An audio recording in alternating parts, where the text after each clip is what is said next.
So match week 12 ends with massive drama and shockers.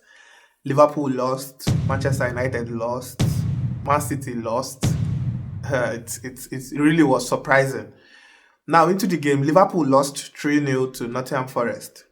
Liverpool were absolutely dismantled by Nottingham Forest. They were looking very toothless. They didn't seem to have the confidence.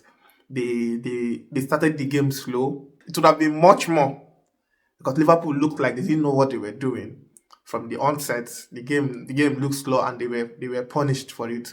The Man City Newcastle game, that was a classic, an active game, not like the Liverpool game though, but the fight was there, but Man City couldn't pull it off. Haaland tried, he kept on knocking, but it was a pity. Newcastle were the better team. They did what they did. Harvey Barnes got his 2 goals, and Newcastle seemed prepared for the match.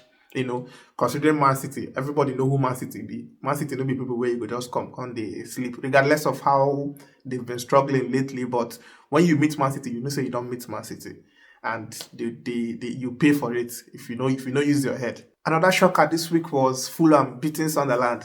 Considering all the activity from the Sunderland game from Arsenal, they got into this game and Fulham beat them. A late goal from Raul Jimenez. That was an absolute shocker. Nobody see I'm coming. Considering where Fulham is on the table, it was a good one, a really good point, like a breath of fresh air for Fulham to take that 3 points from Sunderland at Craven Cottage. That was a very necessary win for them.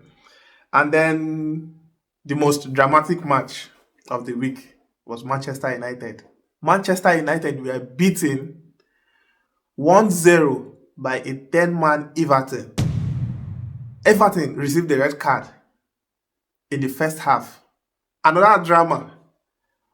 Kane and Idrissa Gueye, they had an encounter. Kane pushed Gueye slap him. Surprisingly, the referee give Gueye a red card. Gueye come out. It is shocking to everybody because, practically, me, I haven't seen this happen in football before. We had two teammates. Two fighting go they happen. Teammates they get their time and referee can humble one person with red card. But that being said, Everton played as much as they could play. They held Manchester United down. First half, red card. They held it down from then. They scored, Dewsbury Hall scored. They held that 1-0. They held it down till the end of the match. Manchester United came knocking, trying their best, doing everything. But I'm going to blame Amorim because how they go give person a red card, you still maintain 3-man defense. This is the best time to pump the attackers. You had Mount, and Mount was in the bench. You decided to play Zexi, to start Zexi. Zexi that hasn't had, no game time from Zexi. He hasn't gotten any serious game time this season. You carry him, go put for match, start match. The guy now came in slow. He started picking up later on in the match, but he didn't do enough, in my opinion. He didn't do enough. And then those players are even players that are going to, if we really want to carry something this season, all those kind of players, those guys are not the guys. Those guys are not the guys. And by the way, we have a Tyrell Malacia there.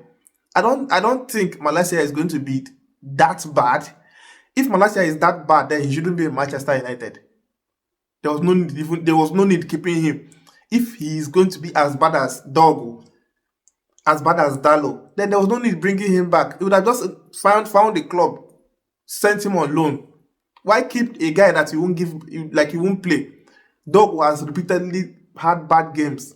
Dallo has repeatedly had bad games. You still maintain these guys there. Kane and Idrissa Gueye, I think the club seriously needs to penalize them because they really put their team on the spot. If they didn't do that, I know, yes, it's difficult, kind of difficult to win teams with 10 men. It's somehow difficult. But clubs, know what they do, they go knock teams we get 10 men well. But sometimes it's difficult to win teams with 10 men. Teams like Everton now, sometimes, their centre back, the pairing with Tarkowski and Kane is somehow solid. But I know that helped them. The 10-man, they held it down, defended and all.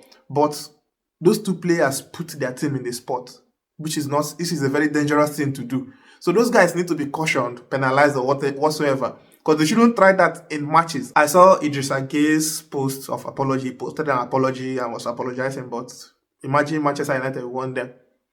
That apology would have been like, it don't really make any sense. It will not make any sense at all.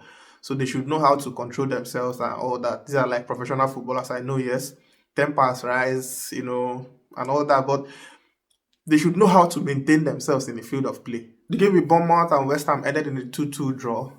Ines Unal came back after a very long spell from ACL injury. He got in 80 minutes, scored 81 minutes. That one a very massive, like, serious morale booster. The team, everybody were like very happy. A man coming back from injury after like a very long time out and grabbing a late equalizer for them. Yeah, an equalizer for them. That was like everybody just be happy for the guy, and that was seriously. I personally felt good for him too, because coming back and that kind of boosts morale. Another match was Crystal Palace Wolves. Wolves are really struggling this season, struggling so bad. Crystal Palace beat them 2-0 away, and Arsenal beat Tottenham 4-1. Arsenal is on fire this season. Everybody sees that. Everybody seriously sees that, and it looks good for them because it's been long we saw Arsenal this way. We've not seen Arsenal this way before, but Arsenal are looking like a team that really wants to try something.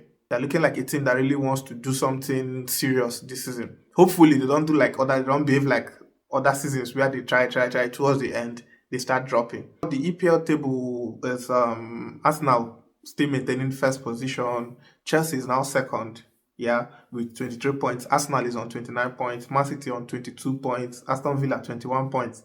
Crystal Palace 20 points. Those are like first, second, third, fourth, fifth. Crystal Palace is fifth. Aston Villa fourth. Man City third. Chelsea second. Now, sixth, Brighton is 19 points. Sunderland 19 points. Bournemouth 19 points. Manchester United, Tottenham 18 points. Manchester United 19 points. So the title race is still very, very open. Manchester United is on 10th.